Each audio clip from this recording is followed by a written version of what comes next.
नमस्कार, मी रेणुका. बुलेटिनमध्ये तुमचं स्वागत आहे. सगळ्या बातम्या आपण बघतोय, पण बुलेटिनच्या सुरुवातीला वाढदिवसाचं सेलिब्रेशन एकाच्या कसं अंगलट आलंय हे सांगणारी बातमी आपण बघणार आहोत. कारण ही बातमी आहे अंबरनाथमधून आलेली. सविस्तर बातमी बघूयात. बुवापाडा भागामध्ये या वाढदिवसाचं जेव्हा सेलिब्रेशन सुरू होतं तेव्हा आगीचा भडका उडाला आणि ज्याचा वाढदिवस होता त्याला आता जखमा झालेल्या आहेत. केक कापण्याआधी या तरुणानं तोंडात जळती मेणबत्ती पकडली होती आणि यावेळी त्याच्या मित्रांनी डोक्यावर पीठ टाकलं आणि त्यामुळे आगीचा भडका उडाला. यात राहुल हा तरुण जखमी झाल्याची माहिती कळते. हा वाढदिवसाच्या वेळेचा व्हिडिओ सध्या आपण बघतोय आणि हे सेलिब्रेशन आता चांगलंच महागात पडल्याचं दिसतं आहे.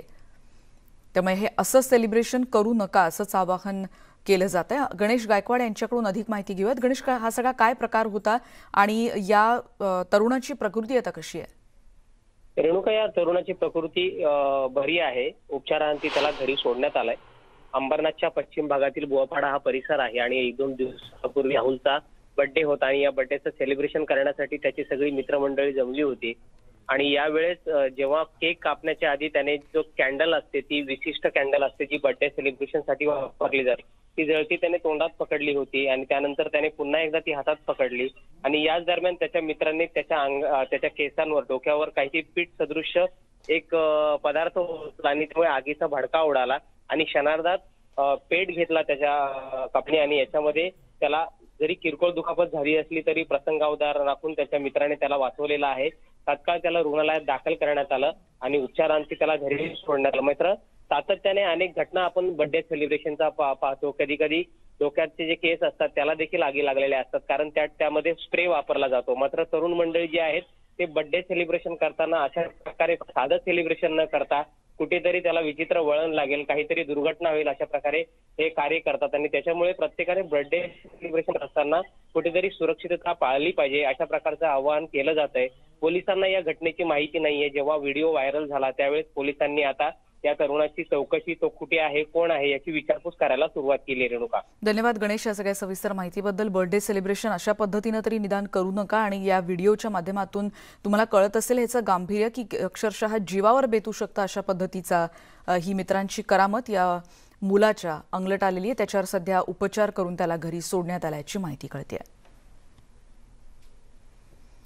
पुढची बातमी आपण बघणार आहोत. मनसे अध्यक्ष राज ठाकरे यांच्यावर गुन्हा दाखल होणार असल्याची सूत्रांकडून माहिती मिळते. ठाण्याची कालची सभा ज्याच्यात त्यांनी तलवार दाखवली होती आणि त्यामुळे आर्म्स ऍक्ट अंतर्गत हा गुन्हा दाखल होईल अशी सूत्रांकडून माहिती मिळते. गृह विभागाकडच्या सूत्रांनी ही माहिती दिल्याची आताचे अपडेट्स कळत आहे. त्यामुळे राज ठाकरे यांची अडचणी आणखीन वाढण्याची शक्यता व्यक्त होते आहे. आताच्या क्षणाची एक महत्त्वाची बातमी, कालच्या ठाण्याच्या सभेची ही दृश्य सध्या आपण बघतोय आणि त्याच्यामुळे तलवार दाखवल्याप्रकरणी कदाचित त्यांच्यावर गुन्हा दाखल होऊ शकतो अशी सूत्रांकडून माहिती मिळते आहे. त्यामुळे आताच्या क्षणाचे बातमी आपण बघतो आहोत की मनसे प्रमुख राज ठाकरे यांनी काल जी उत्तर सभा ठाण्यात घेतलेली होती, पण या संदर्भात अधिक प्रतिक्रिया जाणून घेणार आहोत. मनसेचे नेते संदीप देशपांडे आता आपल्या सोबत आहेत. संदीप देशपांडे, ही बातमी जरी पोहोचलेली असली तरी तुमच्यापर्यंत याची काही आणखी माहिती पोहोचली आहे का? काही या संदर्भातले अपडेट्स तुम्ही देऊ शकाल? नाही, कसला गुन्हा? डोक्यावर पडलंय का हे सरकार? मला एक सांगा की अशी तलवार दाखवली महाराष्ट्रात किती वेळेला, किती सभा मी लहानपणापासून बघतो, कदाचित तुम्ही आपणही बघितले असतील, आपण दाखवले सुद्धा असेल. असे गुन्हे कधी दाखल व्हायचे नाहीत पहिले. कसली सूडबुद्धी आहे मला काही कळत नाही. म्हणजे कुठला गुन्हा दाखल करताय तुम्ही? काय अर्थ आहे का त्याला? काय तलवार कोणाला भोकसली दाखवली आहे काय? कार्यकर्त्यांनी प्रेमाने दिलेली वस्तू जनतेला दाखवली त्यांनी. तलवार देणं गुन्हा नाही, दाखवणं गुन्हा आहे. हा कुठला कायदा उरफाटा? समज अशा पद्धतीनं म्हणजे जी माहिती मिळते सूत्रांकडून असं असेल तर कशा पद्धतीनं मनसेकडून तो गुन्हा दाखल करा. आम्ही काही कुठल्या गुन्ह्यांना घाबरत नाही. आमचे खूप गुन्हे आहेत आणि खूप गुन्हे दाखल केले आणि आम्हाला संघर्षाची हे असल्या गोष्टींना आम्ही काही भाव पण देत नाही आणि भीक पण घालत नाही. धन्यवाद तुमच्या प्रतिक्रियेबद्दल. आपण बघतोय मनसेकडून आलेली ही प्रतिक्रिया आणि नंतर आपण थेट जातोय गृहनिर्माण मंत्री जितेंद्र आव्हाड सध्या संवाद साधतात. मानणाऱ्यांना उजवीकडे घेऊन जायचं म्हणून काही बोलणार? एवढं भुंग्याबद्दल तुम्हाला प्रेम आणि आहे ना, तर कालची सभा तुम्ही का घेतलीत? जिथे तुम्ही सभा घेतलीत ना तिथे सुप्रीम कोर्टाच्या नियमाप्रमाणे एका बाजूला सेंट जॉन शाळा आहे आणि दुसऱ्या बाजूला हनुमान काय विद्यालय, समर्थ विद्यालय आहे.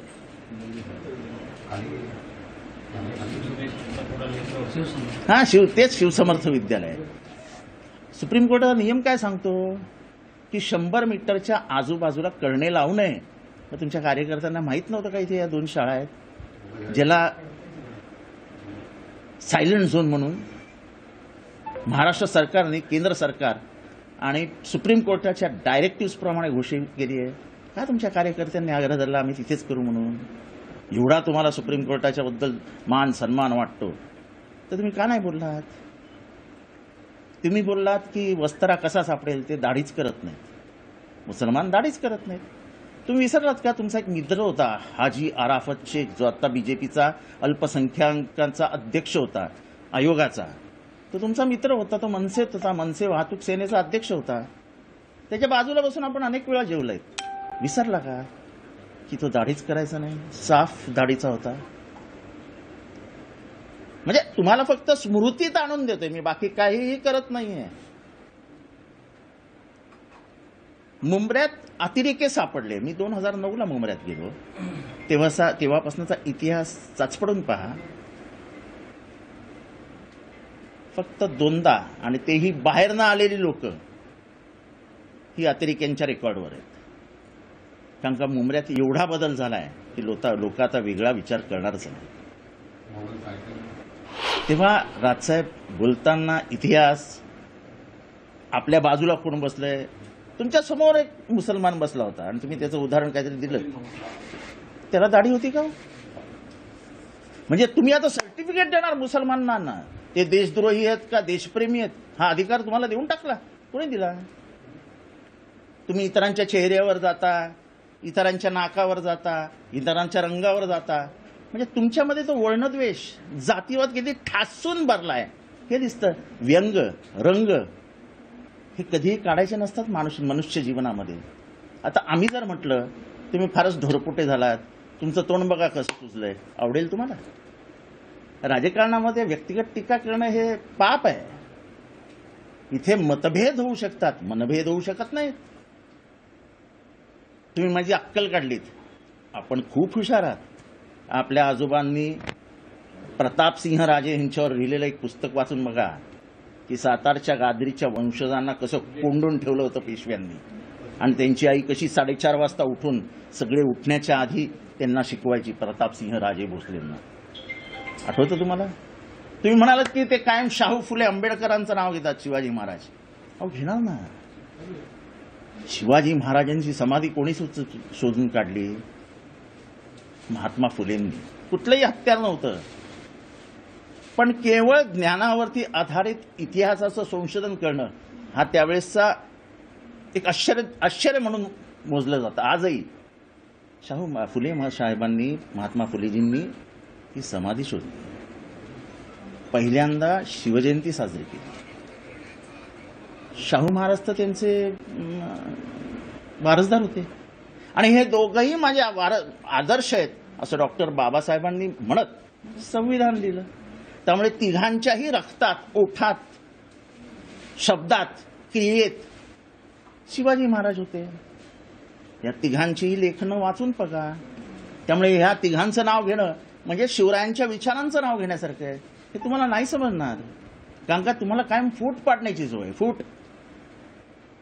राजसाहेब, तुम्ही शिव्या घालू शकता, शिव्या आम्हीही घालू शकतो. फक्त माझ्या आईबाबांनी आणि पवार साहेबांनी शिकवलेल्या संस्कारात आणि संस्कृतीत त्या बसत नाही. वेडवाकडं बोलणं कोणालाही जमतो. हा लंगडा आहे, हा काण्या आहे, हा बुटक्या आहे, हा तोत्रे आहे, सगळं जमतं, सगळे बोलू शकतात. पण साधारण व्यंग हे काढू नये असं म्हणतात. आपण भाषण करता ते आपल्याला लखलाभ असो, आम्हाला त्याच्याशी काही घेणं नाही. पण एवढंच लक्षात ठेवा, संत तुकारामांनी सांगितलेलं आहे, उत्तर जशास तसं द्यायला हवं. ते काय म्हणाला तुम्ही, गरगर गरगर गरगर गरगर फिरवीन.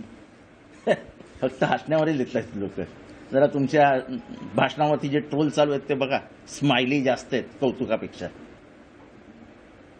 समाजात एक नवीन जॉनी लिव्हर राजकीय व्यासपीठावर सापडलाय असं म्हटलं जातात.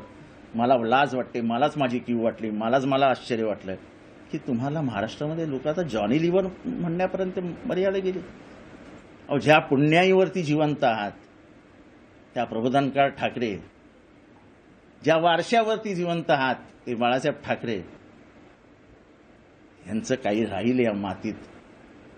तुमच्या नावावरती त्यांचा शिक्का आहे साहेब, म्हणून लोक तुम्हाला ऐकतात तरी. हे सगळं गमावून बसू नका, एवढीच तुम्हाला विनम्र विनंती आहे. गृहविभाग राज ठाकरे यांच्यावरती गुन्हा दाखल करण्याच्या नाही, मला त्याच्याबद्दल मला काही माहित नाही, कारण का मी रात्री जळगावला गेलो होतो आणि जळगाववरनं मी खूप उशिरा आलो, त्यामुळे मला काहीच माहिती नाही. पवार साहेबांवर म्हटले की पवारसाहेब हे स्वतः नास्तिक असल्यामुळे लोकांमध्ये नाही, मग त्याच्यानंतर पंढरपूरच्या विठ्ठल मंदिरात फोटो आला ना बाहेर. मुख्यमंत्री उद्धवजी ठाकरे यांच्या गणपतीला नमस्कार करताना स्वतः वहिनी आणि साहेबांचा फोटो आला ना बाहेर. हे तुम्ही म्हणजे इतिहासतज्ञ नाही आहे, तुम्ही म्हणजे खूप अक्कल आहे असं काही नाही आहे. उलटा तुम्हाला डिमेन्शिया झालाय, तुम्ही विसरता.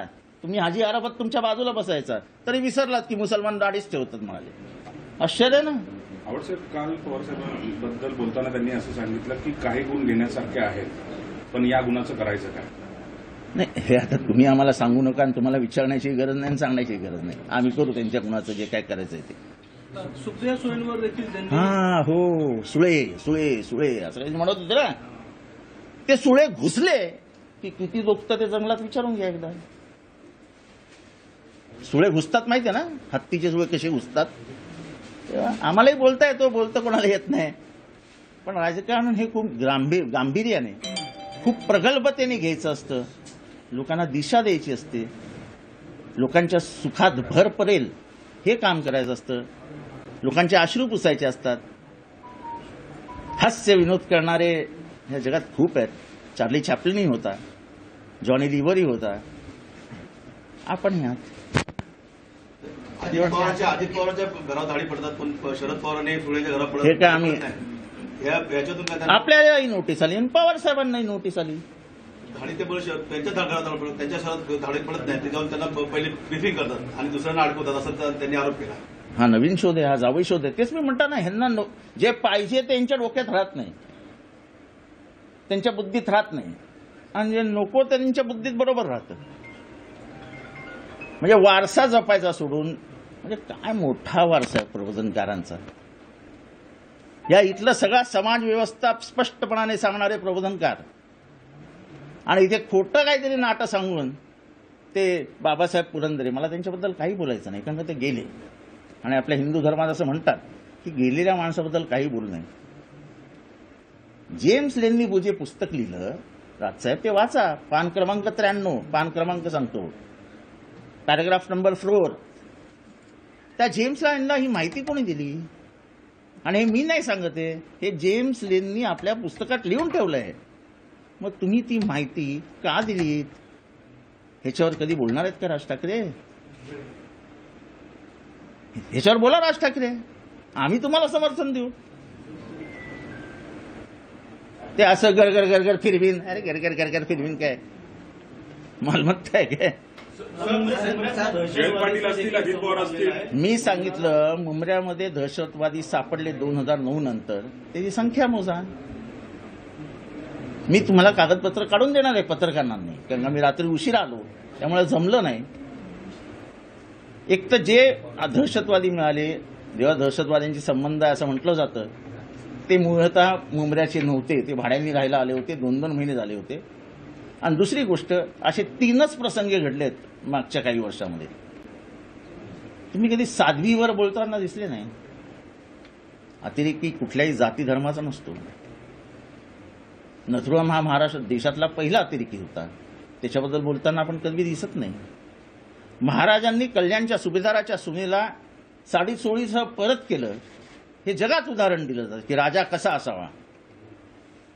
शिवाजी महाराजांच्या ह्या क्रियेला सद्गुण विकृती म्हटलं गेलं, हे आपण कधी देशासमोर आणलं नाहीत.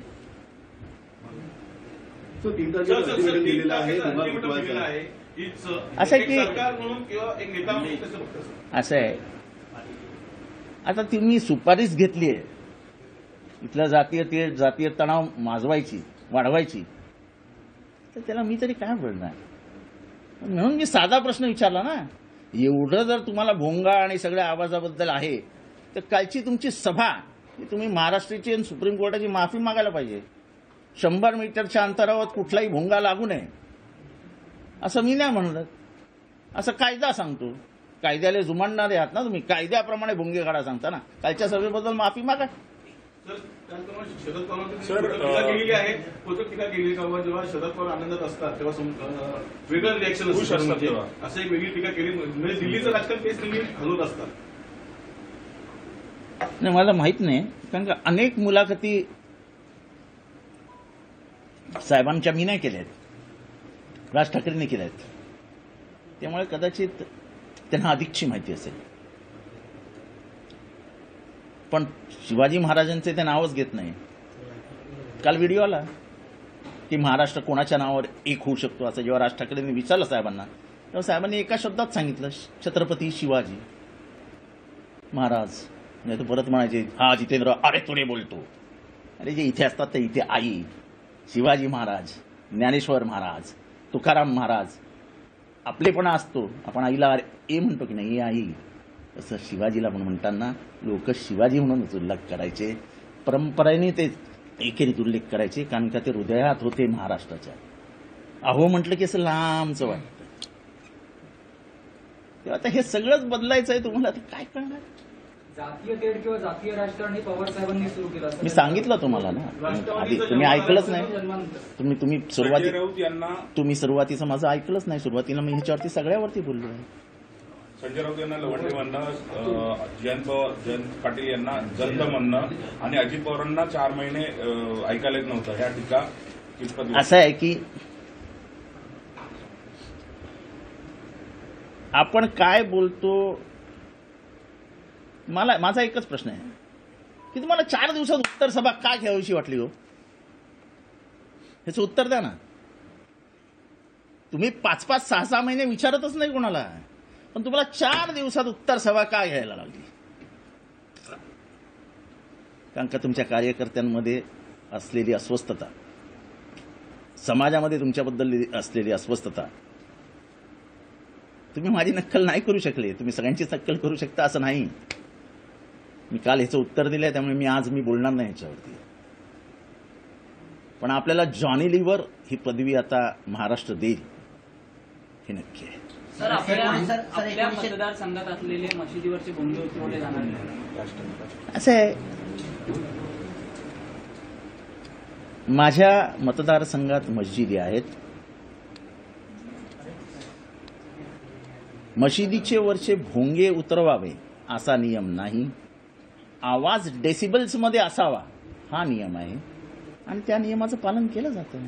सर 1999 नंतर संभाजी ब्रिगेड सारख्या संघ आहेत ते निर्माण झालेत असं देखील त्यांनी वक्तव्य केलेलं आहे. म्हणजे जातीय तेढ निर्माण.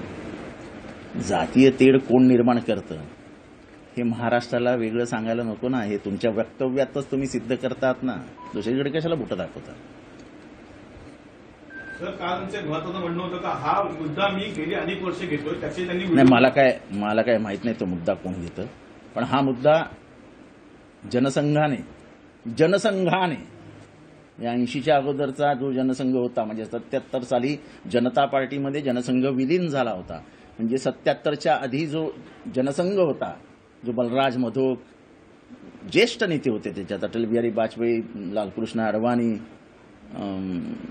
सगळेच मोठे नेते, हशू अडवाणी मुंबईतले, उत्तमराव पाटील उत्तर महाराष्ट्रातले, तेव्हा भोंग्यांचं राजकारण सुरू होतं ना.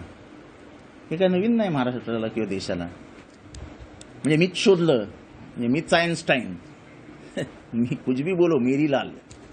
सर हिंदी में जानना चाहेंगे 3 तारीख को उन्होंने अल्टीमेट दिया है कि 3 तारीख को पहले अगर भोंगा नहीं उतारा गया तो बहुत ही गृह मंत्रालय उनको चेतावनी दी है. ऐसा है कि अगर तुमको दंगे फैलाने ही हैं तो उसको आपको कौन रोक सकता है. कल उन्होंने कहा कि शरद पवारांच्या घरी गेले तेव्हा पोलीस नव्हते, पण माझ्या सिक्युरिटीला पोलीस होते. महाराष्ट्राचा मोठेपणा आहे. तुम्ही काल घरातनं निघालात, तुम्ही स्टेजवर जाईपर्यंत पूर्ण ठाणेकरांच्या गाड्या थांबवण्यात आलं होतं. पूर्ण ठाण्यात मरणाची ट्रॅफिक होती. पण आणि जितेंद्र आव्हाड यांच्या पत्रकार परिषदेनंतर पुढची बातमी आपण बघतोय। राज ठाकरे यांनी कालच्या ठाण्यातल्या सभेत संजय राऊत यांच्यावर केलेली टीका आणि या टीकेला संजय राऊत यांनी दिलेलं प्रत्युत्तर। फक्त प्रॉपर्टी अटॅच केल्या तर शिव्या द्यायला लागली पत्रकार परिषदेत।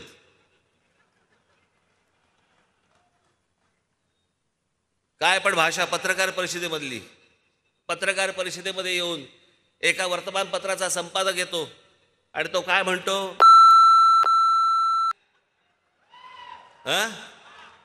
कशामुळे झालं हे सगळं, कारण आलं इथं अंगाशी। हे कुठचे आहेत तेच कळत नाहीत। हे शिवसेनेचे आहेत का राष्ट्रवादीचे आहेत? ह्यांच्यासाठी एक फार छान शब्द आहे, आमच्या आजोबांनी फार छान शब्द काढला होता असल्या वृत्तीच्या लोकांसाठी, हे सगळे लवंडे।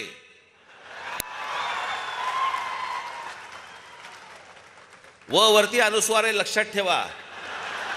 हा जो भोंगा वाजतोय हा भाजपचाच भोंगा आहे, सगळ्यांना माहिती आहे। जे आमच्याशी थेट लढू शकत नाही ते अशा प्रकारे भोंगे लावून एक माहोल निर्माण करतायत। ईडीच्या कारवाईबाबत जे काल ईडी कथक करत होते, ईडीच्या कारवायाबाबत अभय मिळाल्यामुळे केंद्राकडून हा भोंगा वाजू लागला। एका वैफल्यातून, निराशेतून अशा प्रकारचे भोंगे वाजतायत। भारतीय जनता पक्षाने जेव्हा भोंगे वाजवले आमच्या विरोधात, त्या भोंग्यांचा उपयोग झाला नाही, म्हणून नवीन भोंगे लावले, त्याचाही काही उपयोग होणार नाही। आणि कालच्या सभेत राज ठाकरेंनी अजित पवारांवर देखील टीका केली होती आणि या टीकेवर योग्य वेळी प्रत्युत्तर देऊ असं अजित पवार यांनी आज स्पष्ट केलंय। लाडके अजित पवार काय म्हणतायत बघा।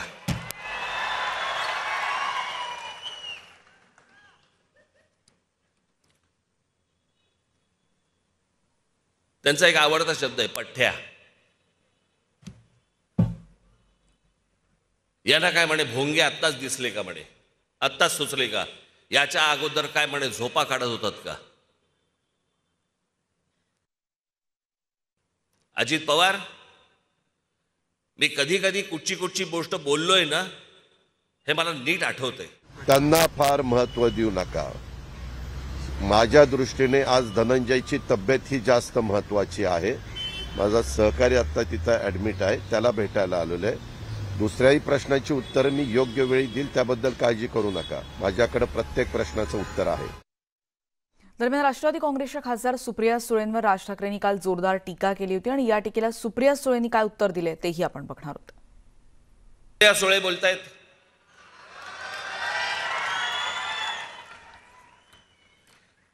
लाव रे तो व्हिडिओ म्हणणारे एका नोटिशीने बदलतील याचं मला आश्चर्य वाटतं। म्हणजे मला आश्चर्य या गोष्टींचं वाटतं की एकाच घरात राहून अजित पवारांच्या घरी रेड पडते पण तुमच्या घरी रेड पडत नाही, ह्याचं कारण मला कळेल का?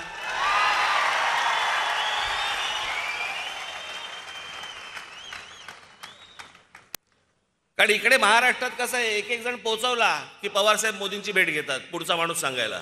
तो सगळा अटॅक जास्ती पर्सनल होता आणि खरं तर आज देशाच्या समोर, राज्यासमोर खूप महत्त्वाचे प्रश्न आहेत। आज महागाईचा खूप मोठं आव्हान आपल्या देशासमोर, राज्यासमोर आहे। याच्यावर आम्ही सगळ्यांनीच बोलावं, कारण का आम्ही शेवटी सगळे राजकीय पक्ष, त्याच्यामुळे जे महत्त्वाचे मुद्दे आहेत त्याच्यावर बोलणं, त्याच्यातून मार्ग काढणं हे कुठल्याही राजकीय पक्षाच्या लोकप्रतिनिधीचं किंवा काम करणाऱ्याचं जबाबदारी असते। त्याच्यामुळे त्यांनी ह्या विषयावर जर काही म्हणजे माझ्या वाचनात तरी आलं नाही की महागाई किंवा जी आज नोकऱ्यांची नवीन पिढीचे जे काही प्रश्न आहेत त्याच्यावर त्यांनी काही भाष्य केले, ते इतिहासात खूप रमल्यासारखे मला वाटले।